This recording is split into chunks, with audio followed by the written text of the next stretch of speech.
Hey, I'm JD. Welcome to my channel. Please subscribe, please hit like, please share with others, and please enjoy my videos. Large form videos are watchmaking, shorts are comedy. So what do I have here today? If you read what I said, read this. This is a precision watch repair desktop fixed seat pointer table ice pointer tube clamp manual vice copper watch repair tool. So it's the PWRD FSPTIP TC MVC WRT, the Perideficit Peta Ispetatikamavar. Yeah. All right, enough silliness for now. So this is something I bought from China. Tong Tai Quan, whatever that means. And it comes in a nice case like this. I actually have a case like this for my, let me look at this here. Maybe it's the same darn company that I got this from, which is a case back opener and same case. And I like these cases. They're kind of neat. They got a little knurl here and little steps there, so it stays in place nicely, right? So I like this. So this is the same thing where it's got a little indent in here, and then it follows these little dents. So this is the tool here. This is kind of cool, right? What do you think? So what is it? So this, I purchased this because I thought it's cool. I got to get one, and I got it from AliExpress, and they were fast about this. Let me see if the measurements are on the correct side. No. And if I flip this around, they are. There we go. So 0.2 millimeters to 0.9 millimeters. And you can take a quick guess on what these things are for, but these are for holding watch hands. And I know that you can not only hold a watch hand with these, but you can likely compress the tube of a watch hand with this. So let me get at a watch hand and just show you what I'm talking about here. So I've quickly visit the Department of Watch Hands. So I've got a few watch hands in here. Let me see if this works. And these are not watch hands. I don't believe they are with tubes, but they may still be held by this device. They're pocket watch hands, which are pretty darn big. Not sure if this device will hold these because they're pretty darn big.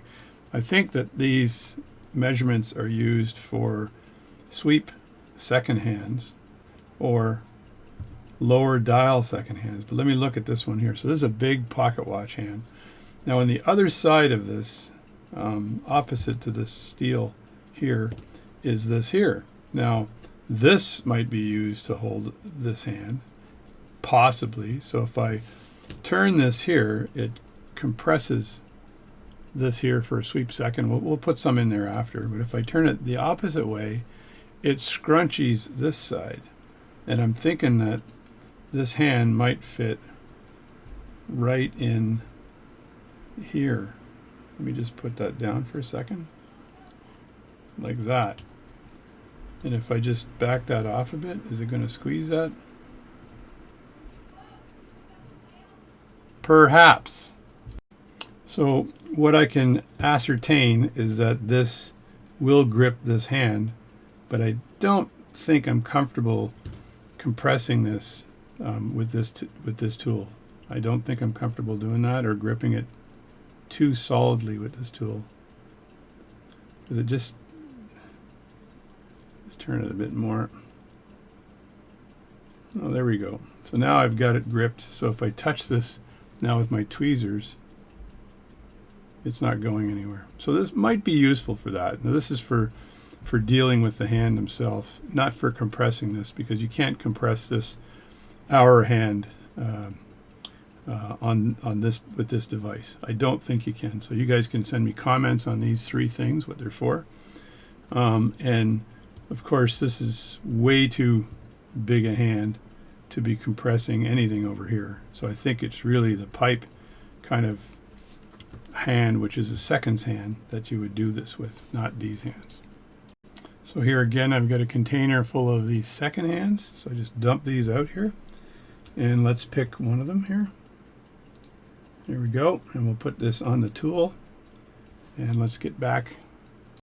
So now if I wanted to work on this hand at all, if I wanted to clean it up or compress the tube, and if I just show you a close-up of the hand, you'll see that on the end, they call that the pipe or the tube, and that goes over on a pocket watch. It goes over the fourth wheel, and it's the seconds hand. So you would just compress this forward until you get to close enough to where this might be, and you can measure this, measure the diameter of this in one of your gauges, and then pick the diameter that fits best here. I'm just going to lay it down for a second here, and there we go. So I've moved it over now. Now because there is a gap right here, if you can see there's a gap there, this means I could actually use this tool with this. If I want to get this down from this size to this size, or this size to this size, I can progressively move this back as I compress it. So I would start at the very beginning of this. I'd pick the position that compresses it the least, which is probably 1 over, and then I'd progressively move back to compress the pipe on this hand. Let me just see if I can lay that down there and close that up. See, that's this one here, there's barely a gap. See if I can do that. Yeah, there's still a bit of a gap, so I would use this, compress that, and then I would move that back to the next position. So it's at, what is it at here? 0.5445, so it's getting bigger, 0.85, so it's 0.8. So I go down to 0.75, 0.7, 0.65, and I'd be compressing it until I got to the right size of the pipe or the tube. And you can see if you get too aggressive and go down to some of the smaller sizes right away, like that, and that's a pretty big separation or crack in there, you're likely going to damage the pipe on that hand. So this is very useful for doing that work, for compressing it. If you have a seconds hand and you need it to be a bit smaller, right, the pipe and the inside diameter, then you can use this tool. You can also use this tool to actually hold the hand to actually ream it out. I don't recommend it because you want to be reaming it out from the other side, right? So I'm not sure how you would hold it from the other side. You'd have to push it in with your hand somehow and then ream it out that way. I've never had any success doing that. So that is what this tool is for, and it's for working on this. It could also be used for holding other watch parts in here that might be like that. Let me get a collet to see if a collet will hold in there. So here I have a hairspring, likely a pocket watch hairspring, and the collet usually shows more collet on the bottom than it does on the top. Sometimes it's even, but I'll just show you here. And yeah, there's more collet on the bottom of this than on the top, because I'm holding it would go into the watch like this. So there's more collet on the bottom of the top, and then you could use this perhaps to compress the collet, right, if you're really brave, but this is not what it's for, right? So I've got it in here like this now, and you could try to use it to compress the collet, but you're going to fail miserably. What you need to buy is a different tool, and that tool is the Bourgeon Swiss-made 3007 collet tightening and reaming tool. So you can use this tool to ream out the collet as it shows in the illustration. Let me show you what happens here. So for its size, it's pretty hefty. It's all stainless steel. It's got some adjustment screws here. You really don't need to adjust those too much, but they allow you to adjust the plate on the top so everything matches up nicely. But if I turn this, it's got a spring on the inside, and it's threaded, and it's pretty high end. So let me think. I don't think there is a spring on the inside. I'm bullshitting. So there's the tool there, and when you get it all the way up, you've got some various hole size configurations. Now you look at these holes, when you close the plates, they look oval, and the reason they're looking oval is there's an expectation that the collet is going to go in there like that, and now they're round, and then you're going to push this forward and compress the collet. And to compress the hairspring collet, you want to make sure that you don't crack the collet. So you have to pick the right hole to put this in, and see if I can quickly do this and not bore the heck out of you guys. And what I do is I want to compress it on both sides of where that crack is. So in the collet. So I don't want to compress, so I want to line that crack up like that. And then if I open this up, the collet should fall into the hole here. If it doesn't, open it up a bit more. And once you have that collet in the hole, I think that's in there now, then you can tighten that like this.